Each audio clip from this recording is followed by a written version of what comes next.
حمزہ ناصر official Islamic channel کو like subscribe کریں۔ عید الاضحیٰ یادگار ہے حضرت ابراہیم خلیل اللہ کی قربانی رضائے الہی کے حصول کے لیے ان مخصوص 3 دنوں کے اندر مخصوص جانور جو شریعت اسلامیہ میں متعین کیا گیا ہے اس کو ذبح کرنے کا نام ہے۔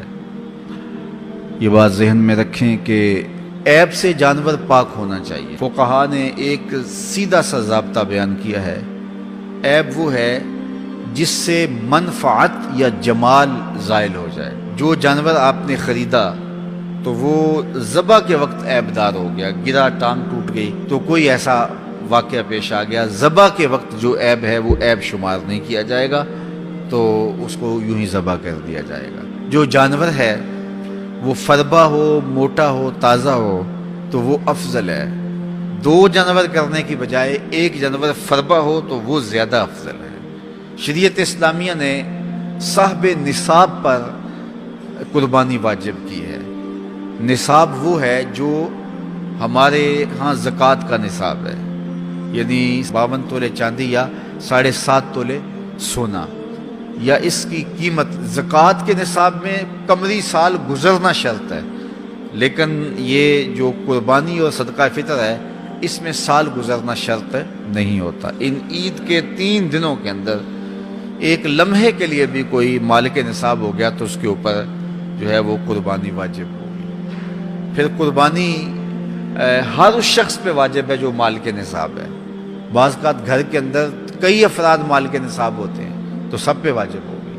قربانی واجب آپ نے ادا کر لی اور اپنی طرف سے نفلی بھی دینا چاہتے ہیں تو یہ بھی آپ کو اجازت ہے۔ ہمارے آقا و مولا نے ایک قربانی اپنی طرف سے، ایک قربانی اپنی امت کی طرف سے پیش کی، تو اگر امتی اپنے آقا کی جانب سے قربانی پیش کرتا ہے تو یہ اجر و ثواب کا باعث ہے۔ 3 حصے کر کے دوست احباب کے لیے، غرباء کے لیے اور اپنے لیے تقسیم کر لیں تو یہ قربانی کی روح کے مطابق ہے۔ سارا اگر خود استعمال کرنا چاہیں تو بہرحال اس کی بھی اجازت ہے، لیکن قربانی کی روح کے منافی ہے۔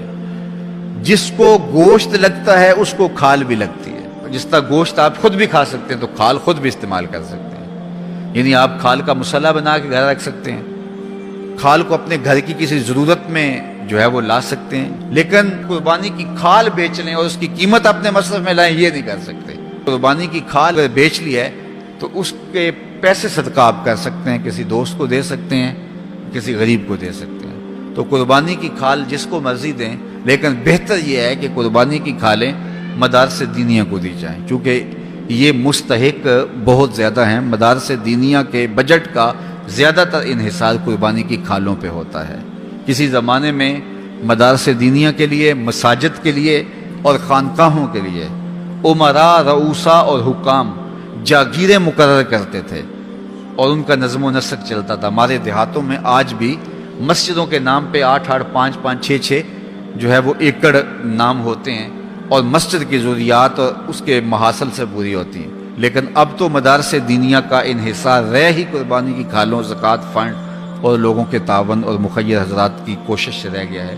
اس لیے اپنے مدارس کی طرف بہت زیادہ توجہ دینے کی ضرورت ہوتی ہے اور قربانی کی کھالیں کوشش کر کے خود مدارس دینیہ کے اندر پہنچائیں۔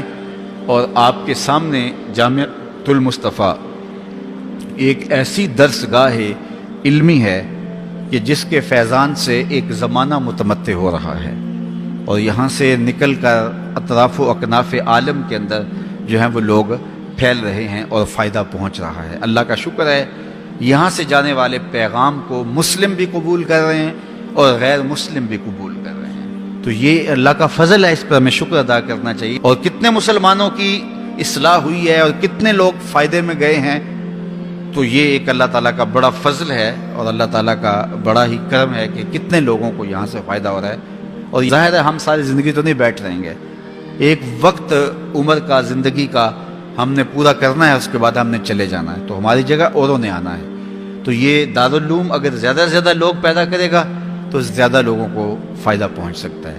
تو اس لیے نہ صرف قربانی کی کھالیں بلکہ اس ادارے کے ساتھ آپ کا ہر طرح کا تعاون درکار ہے۔ سب سے بڑا تعاون آپ کا اس ادارے کے ساتھ محبت کا تعاون درکار ہے۔ آپ اس مرکز سے اپنی عقیدت کا رشتہ، اپنی محبت کا رشتہ جو ہے وہ وابستہ کریں. جس طرح عشق کیا جاتا ہے، پیار کیا جاتا ہے، اس مرکز سے آپ پیار کریں، اس مرکز سے آپ محبت کریں. یہ مرکز ہماری عقیدتوں کا مامن اور مسکن ہونا چاہیے، چونکہ اس سے بہت سارے لوگوں کو فائدہ ہو رہا ہے اور غیر مسلم بھی اسلام کے دامن میں آ رہے ہیں اور مسلمان عمل کی راہوں کے مسافر ہو رہے ہیں، اور یہاں سے صاف سیدھا اور پیارا سا پیغام پوری دنیا پہ پہنچ رہا ہے. ایم حمزہ ناصر آفیشیل اسلامک چینل کو لائک سبسکرائب کریں.